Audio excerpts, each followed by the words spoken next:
At the United Nations Security Council, 5 European nations delivered a rare and coordinated message addressing the Israeli-Palestinian conflict with a sharp focus on the occupied West Bank.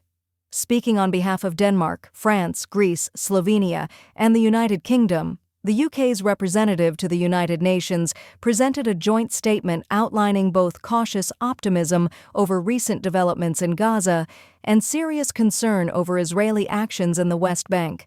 The statement began by welcoming recent progress aimed at ending bloodshed in Gaza. The European group acknowledged efforts to secure a ceasefire, ensure the release of hostages, and move beyond what they described as 2 tragic years of conflict. The 5 nations praised the diplomatic roles played by the United States, Egypt, Qatar, and Turkey in pushing toward a ceasefire and shaping a multi-point plan for Gaza's future. They emphasized the importance of fully implementing Security Council resolutions in line with international law and international humanitarian law. According to the statement, this includes maintaining the ceasefire, allowing the rapid and unhindered delivery of humanitarian aid across Gaza, and ensuring aid reaches civilians through trusted organizations such as the United Nations, the International Committee of the Red Cross, and their humanitarian partners. The European nations also called for the swift recovery and return of the remains of the final deceased hostage and urged Hamas to disarm and renounce violence in accordance with the proposed framework for Gaza's future governance.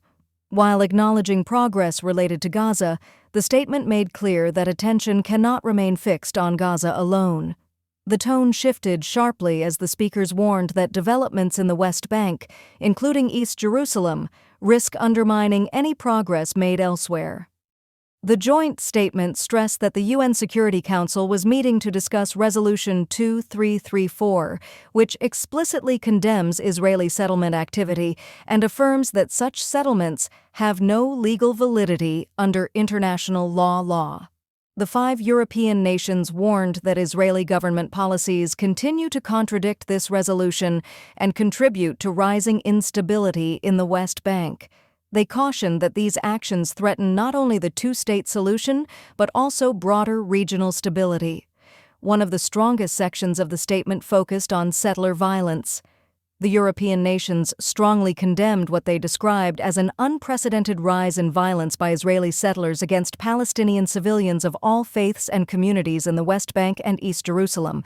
They noted that 2025 has become the most violent year on record. According to data cited from the United Nations Office for the Coordination of Humanitarian Affairs, more than 260 settler-related incidents affecting Palestinians and their property were recorded in a single recent month. The statement described this level of violence as deeply alarming. An average of more than 8 attacks per day, the statement noted, terrorizes civilians, obstructs peace efforts, and ultimately threatens the security of Israel itself. The European nations called on the Israeli government to fulfill its obligations under international law and ensure the protection of the Palestinian population living under occupation. They also reiterated the importance of preserving the status quo at Jerusalem's holy sites, warning that changes or provocations risk further escalation. While acknowledging that Israeli President Isaac Herzog and Prime Minister Benjamin Netanyahu have publicly condemned settler violence, the statement stressed that words alone are insufficient. The European group emphasized that such condemnations must be followed by concrete action that addresses the root causes of violence, restores stability, and holds perpetrators accountable. Accountability, the statement suggested, remains inconsistent, and impunity continues to fuel further attacks. The joint statement went on to list specific Israeli policies that the 5 nations oppose. These include the allocation of billions of shekels in funding for settlements, evictions of Palestinian families in areas such as Silwan and East Jerusalem, plans to initiate land registration in Area C of the West Bank, approval of the E1 settlement project, and authorization of thousands of new housing units. The European nations warned that these policies undermine the territorial continuity required for a viable Palestinian state and weaken the foundation of a 2-state solution. The E1 settlement area, in particular, has long been considered highly sensitive due to its location between Jerusalem and the rest of the West Bank. Critics argue that construction there could effectively divide Palestinian territory in two. Another major point of concern raised in the statement involved the United Nations Relief and Works Agency, UNRWA. The European nations expressed shock over an incident in which Israeli authorities reportedly entered a UN compound in East Jerusalem without prior authorization. They emphasized that United Nations premises are inviolable under international law and warned that such actions undermine respect for international institutions and hinder the delivery of essential services to Palestinian refugees. The statement welcomed the renewal of UNRWA's mandate and reaffirmed support for its efforts to implement recommended reforms while continuing its humanitarian mission. Economic conditions in the West Bank were also highlighted as increasingly fragile.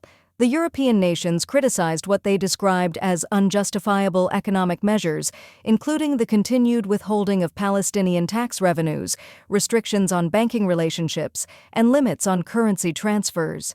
They warned that these actions risk triggering financial collapse in the West Bank and a fiscal crisis for the Palestinian Authority.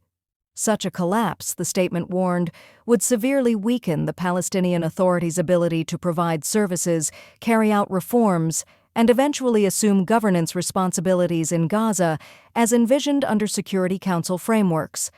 The European nations urged Israel to urgently release withheld revenues, ease financial restrictions, and provide long-term assurances for banking arrangements to prevent further economic deterioration. The statement also expressed deep concern over Israeli military operations in the West Bank. Movement restrictions, forced displacement, and the conduct of security operations were described as aggravating the humanitarian situation. The European nations called for the immediate end of these practices. The statement referenced a recent advisory opinion by the International Court of Justice, urging Israel to fully comply with its obligations under international law. Although critical, the statement emphasized that its ultimate goal is peace. The European nations reaffirmed their unwavering commitment to a two-state solution and stressed the importance of unifying Gaza and the West Bank, including East Jerusalem, under a single Palestinian Authority. They called for a time-bound political process leading to a just and comprehensive peace agreement between Israelis and Palestinians. In closing, the statement framed the moment as historic. The 5 European nations said the region stands at a crossroads, with a rare opportunity to secure long-term peace and stability, or risk deeper confrontation and instability.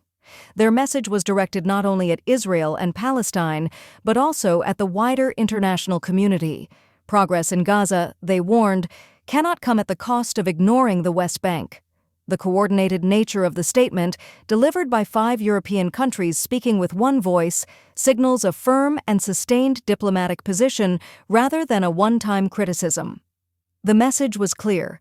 Lasting peace requires respect for international law in all occupied territories, accountability for violence, protection of civilians, and genuine commitment to a political solution. As global attention remains focused on Gaza, the European nations made clear that the West Bank cannot and must not be forgotten.